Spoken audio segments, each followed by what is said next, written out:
We are 3 days out from UFC 285. Jon Jones' return at heavyweight. He'll fight Ciryl Gane, and this is my official prediction. Lock it in. That's right, guys. This is going to be my last breakdown for this fight. Before we get into it, I want to thank you for 10,000 subscribers. We hit it earlier this week, and we're already past 11K. So thank you so much for all the support. The first thing I'm going to discuss is how Jon Jones can defeat Ciryl Gane. I'm going to give him a fair shake. I'm going to give him a chance. I'll go into depth on that, and then afterwards, I'll talk about how Ciryl Gane can beat Jon Jones. But what is my prediction? Let's get a drum roll going. Guys, my official pick is Ciryl Gane by decision 49-46, 4 rounds to 1. Lock it in. That's what I'm going with. Ciryl Gane by decision. I don't think he's going to take every single round. I think Jon Jones will be able to squeak out a round, but how does Jon Jones win this fight? First order of business, chuck that ego and throw it out the window. All the expectations that the fans have, clamoring about how the king is back, the 2014 version of Jon Jones, all the highlights, fuck them, okay? Screw the expectations, screw striking with Ciryl Gane, all right? The version of Jon Jones that choked out Lyoto Machida and Rampage Jackson is dead, and whether or not he'll succeed at heavyweight has nothing to do with implementing that same style. He will need to tailor his game to the heavyweight division, and it's going to look different. And I believe that he's going to use his added strength to clinch with Ciryl Gane. And what does he do there? Does he try to land big elbows? Does he try to land big knees? No. You clinch him, you take that long elbow of yours, and you smother Ciryl Gane's face and neck up against the cage and make it almost impossible for him to exit. You wrench on the arm.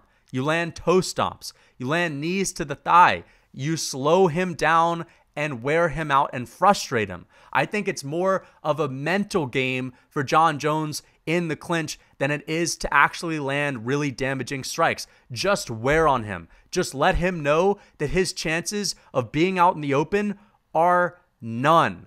Fuck the fans booing. Fuck the fans texting their friends in between the rounds saying, man, Jon Jones is looking ass. He's the most boring fighter ever. Because as the rounds progress, you're going to show them all how great you are. And I believe that Jon Jones' best chance to take Ciryl Gane down will not be in the opening exchanges in the early rounds.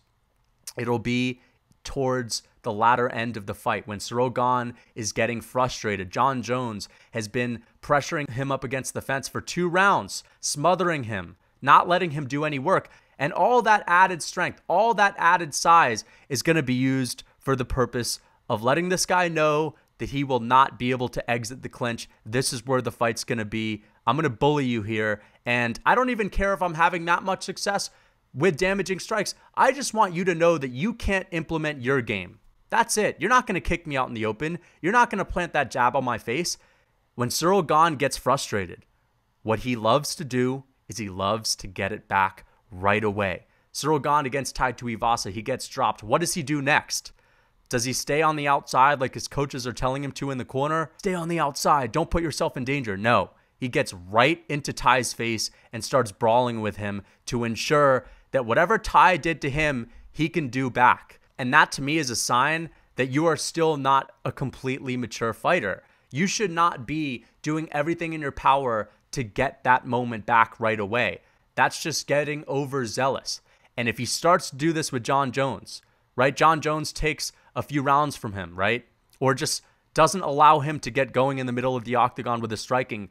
I believe he'll overextend himself in the early parts of the 3rd, 4th round. That will leave him open to getting taken down. And if Jon Jones can take down a Ciryl Gane who's already frustrated, who's already tired, who has had no success yet in the 3rd, 4th round, and he can get into the half guard position and start raining down elbows and start bullying Ciryl Gane down there too, I believe that that will start to take that will to win from Ciryl Gane, and I think that the tide will start to shift in the favor of Jon Jones, and maybe Ciryl Gane will concede to defeat. Maybe Ciryl Gane will leave his neck exposed. If Jon Jones gets the mount position, maybe he can pass over to mount after getting half guard, after landing some good elbows on Gane while he's tired on the ground and he's frustrated and he hasn't been able to have a big moment throughout the entirety of the fight, that's when Jon Jones can finish him off. That's when Jon Jones can take the neck and get himself a submission, or just ride him out to a very boring decision victory. But I think that if he does implement that game plan and he's able to take Ciryl Gane down in the 3rd and 4th round, that's his best chance to actually secure him there and to finish him off on the ground. But I just don't think that it's that likely. Jon Jones loves to prove a point, to show people that he can beat his opponents where they're at their strongest. And I just think that it's more likely that Jon Jones tries to mix it up, tries to test out the striking here and there, and he can land those oblique kicks. He can kick the legs of Ciryl Gane. Alexander Volkov was able to kick the legs of Ciryl Gane, and you know what? I didn't see him checking all that many of them. He was barely checking the kicks of Alexander Volkov. Jon Jones is going to be a better kicker. It's just that he doesn't have any power in his hands whatsoever, and I don't know if he is going to be able to just get by with the oblique kicks and the leg kicks, because Ciryl Gane can throw them too. Ciryl Gane loves throwing oblique kicks. It's more of like a side kick to the knee than it is just straight on like Jon Jones likes to chuck him out. And I think Ciryl Gane has the mentality that anything you can do, I can do better. I'm younger than you. I'm more athletic than you. I didn't bulk up for 2 years and lift heavy with the squats and deadlift. I didn't stiffen myself up. And you're going to throw an oblique kick? I'll throw one too. I'll throw a nice side kick to the knee, and I'll throw it even harder than you threw it. And I'll go with a spinning back kick to the body as well. And that'll be harder than the one that you're going to throw. All of the kicks Jon Jones was throwing at light heavyweight, they're going to be a little bit less whippy, a little bit less quick. Why? Because he has all this added muscle. It's going to take more effort to throw them as often. And I think that Ciryl Gane doesn't have to worry about himself slowing down at all. Another misconception people have about Gane is that he's just this guy that fights on the outside. He's not aggressive. He's a counter striker. He's not going to come forward like an Izzy with a little bit of a higher output. That is not the case at all. It depends on who he's fighting. When Ciryl Gane is fighting a guy with one-shot knockout power like a Derek Lewis, like a Francis Ngannou, or a Jairzinho Rozenstruik, that's the case. When Ciryl Gane is fighting a guy like Alexander Volkov, who does have power, who has put people out, right? He doesn't have the same power as a Francis. He doesn't have the one-shot power. So what does Ciryl Gane do? He blitzes him down, gets right in his face, knees to the body, flying knees, swinging hooks. And I don't believe that Jon Jones has the ability to deter Ciryl Gane from doing the exact same thing. When you're able to get in on the inside of a guy who's as long, who has the frame of an Alexander Volkov, who has more power than Jon Jones, I think he's going to be able to set up that jab on the face of Jon Jones, plant it right on his nose. Another elephant in the room, this dude has no hands at all. That's why he was getting boxed apart by Dominic Reyes, who doesn't have the 81-inch reach that Ciryl Gane has. Straight punches down the pipe. Those jabs are like pistons right down the middle. I think he could land like 10 plus of those every single round. And I think that Jon Jones, who has no power in his hands, who's always had weak boxing, is going to have problems with the jab of Gane. And I think that is going to make the biggest difference. The kicking game might just be a little bit close. I give Gane the edge, but if you add the jabs, if you add the right hands, the ones that he was planting on the face of Alexander Volkov, the hooks, just blitzing him down every once in a while, I think that is going to start to discourage Jon Jones from standing on the feet, and maybe that'll make him shoot more takedowns and gas himself out a little bit quicker. Because the thing is, if Jon Jones starts to get frustrated on the feet and he starts to shoot, and those are getting stuffed as well, is he going to gas earlier with all of this added weight, with the lactic acid buildup in his newly acquired puffed up heavyweight muscles?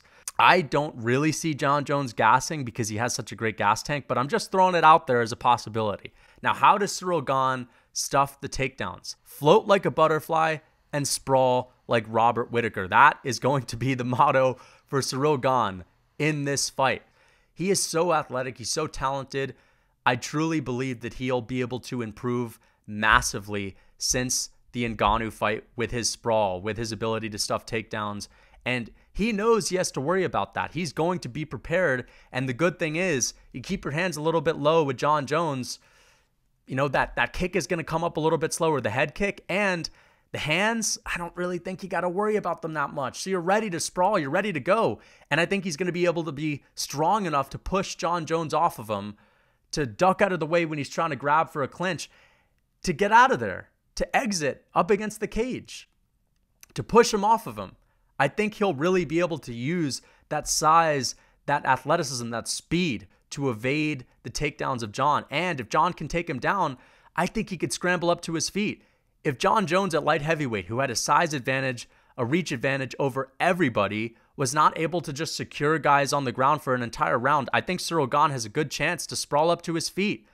Like a Bobby Knuckles, bro. Get your sprawl on, man. I think he could do it. I think he can be a little bit tricky for Jones.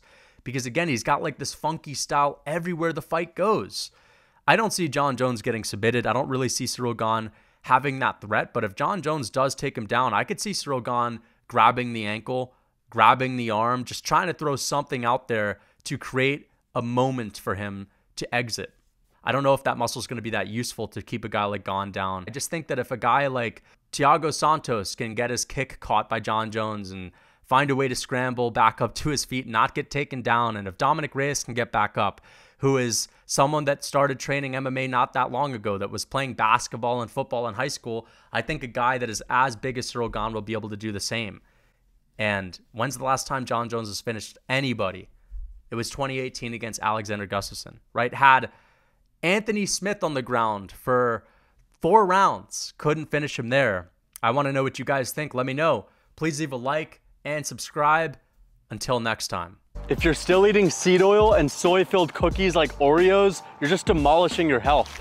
So I'm gonna show you guys how to make some real cookies that are both healthy and delicious. We're gonna make my famous chocolate chip cookies. Combine 2 pasture-raised eggs with some grass-fed or raw butter, some good quality animal fats, add some organic vanilla extract, and about a cup of raw honey. Now we're gonna mix it up and get ready for the most crucial ingredient, our einkorn wheat. This is the rawest, most original form of wheat.